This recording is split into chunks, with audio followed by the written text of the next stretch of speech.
من أبناء مصر علم بمشاكلها وجاهد في سبيل إصلاحها حتى في أعتى الظروف. الأستاذ الدكتور محمد أبو الغار رئيس الحزب المصري الديمقراطي الاجتماعي، فليتفضل. مساء الخير عليكم جميعا، وشكرا للحاج أسامة المغازي على استضافتنا، وشكرا جميعا لكل أهل الشرابية الكرام. أنا سعيد إن أنا موجود في هذا الحي الشعبي العريق الجميل اللي فيه أجمل ناس، وفيه ناس مصريين حاسين بمصر وطالعين من تراب مصر، وهم اللي بيشتغلوا لمصر، وهم اللي بيبنوا مصر، وفي الآخر بياخدوا الفتات. الكلام ده لازم ينتهي، والثورة لازم تغير هذه الأمور. احنا مش حاسين ان في ثورة، انما اللي جاي هيحس بالثورة. هل تتخيلوا ان احنا ممكن نقعد قعدة زي دي ونتكلم مع بعض من سنة واحدة بس؟ هل ده ممكن يحصل؟ انت قاعد بتتكلم وبتهاجم وبتحط يافطة وبتقول كل حاجة. لازم تعرف ان الدنيا اتغيرت، الدنيا اتغيرت وهتتغير كمان. الحزب بتاعنا اللي هو جزء من الكتلة المصرية حزب مصري. مصري يعني ايه حزب مصري؟ يعني احنا عاوزين مصر تبقى مصر بتاعت زمان، مصر الدولة الكبيرة. المصري اللي يبقى بيشتغل في البلاد العربية بيحترم وبيخافوا منه، مش كل واحد بيزقه وكل واحد بيضربه ويوهان في كل مكان. احنا عاوزين مصر اللي هي في افريقيا دولة مهمة جدا، مش حد كل شوية يقولوا لنا هنوقف النيل هنبني سد. احنا ما كناش كده، احنا كنا جزء من البحر الابيض المتوسط، كان لنا كيان ولنا وزن. مصر دي لازم ترجع زي ما كانت، وعشان كده احنا اسمنا الحزب المصري، وهنفضل ندافع عن مصر حتى تصبح مصر بلد قديمة عظيمة كما كانت. احنا بنقول ان احنا حزب ديمقراطي لان كل اللي قاعدين هنا في القاعة دي زي بعض بالظبط.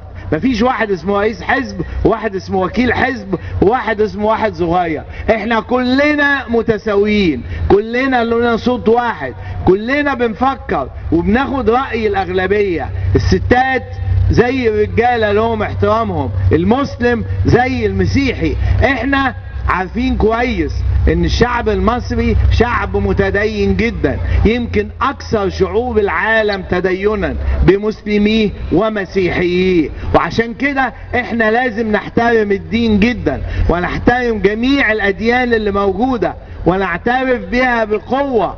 واحنا بنؤيد المادة الثانية من الدستور والحفاظ عليها، وبنؤيد الحفاظ على الهوية المصرية بشدة في هذه البلد. الحاجة الأساسية اللي بتخلينا نختلف عن الأحزاب التانية، احنا الحزب الوحيد الاجتماعي في مصر، مش شيوعي او مش حزب بيقول يا جماعة احنا عاوزين الشعب المصري يتنطق لقدام. هيتنطق لقدام ازاي؟ هيتنطق لقدام بحاجة واحدة بس، اللي هي التعليم. الانسان لما بيتعلم تعليم جيد هو اللي بيخلق فرصة العمل. التعليم الحالي ما بيديش فرصة عمل، تتخرج من الجامعة مش لاقي شغلانة ولا حد يقدر يشغلك لانك ما اتعلمتش كويس. تتعلم صنعة محدش راضي ياخدك في بلد لانك ما اتعلمتش كويس. احنا عاوزين الناس تتعلم كويس. لو الناس اتعلمت كويس كل واحد هيلاقي شغل كويس، كل واحد هيلاقي ايراده زاد، مرتبه ارتفع، وفي نفس الوقت هنحافظ عليه وعلى عيلته وعلى اولاده وهنحافظ على صحته، لازم يبقى فيه تأمين لكل الناس. الجانب الاجتماعي ده لازم نقرب الفارق بين الطبقات. ما ينفعش بلد زي مصر فقيرة 40% تحت حد الفقر وفي 30% من الشعب أمي، ونقول ان في واحد بياخد 5 مليون جنيه وواحد بياخد 200 جنيه. ده كلام ما ينفعش ولا يمكن ان يستمر، ولا بد ان يتغير، ولا بد ان يتغير. انا عاوزكم كلكم تنزلوا صندوق الانتخاب، تنتخبوا اللي انتوا عاوزينه. طبعا اتمنى ان انتوا تنتخبوا الكتلة المصرية وتساندوا مرشحي الحزب المصري الديمقراطي الاجتماعي. احنا معانا هنا الحضرات السيدات والسادة اللي اتكلموا. احنا عندنا على القائمة بتاعتنا الدكتور عماد جاد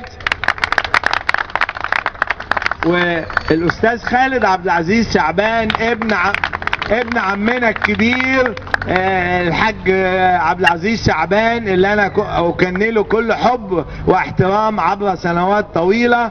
ومعانا المهندس باسم كامل احد اعضاء ائتلاف الثورة، والاستاذة ايمان عبد الغني، والاستاذ عادل صليب.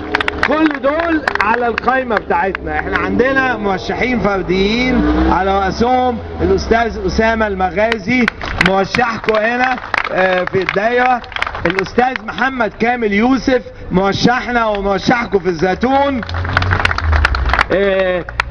احنا بنشكركم على استضافتكم وبنحييكم، وعاوزين نقول لكم ان احنا مش هنسيبكم، احنا معاكم ايد في ايد لغايه ما الشرابيه دي تتنطق لقدام. وكل سنه وانتم طيبين وشكرا. واحنا معاك يا دكتور، واحنا معاك.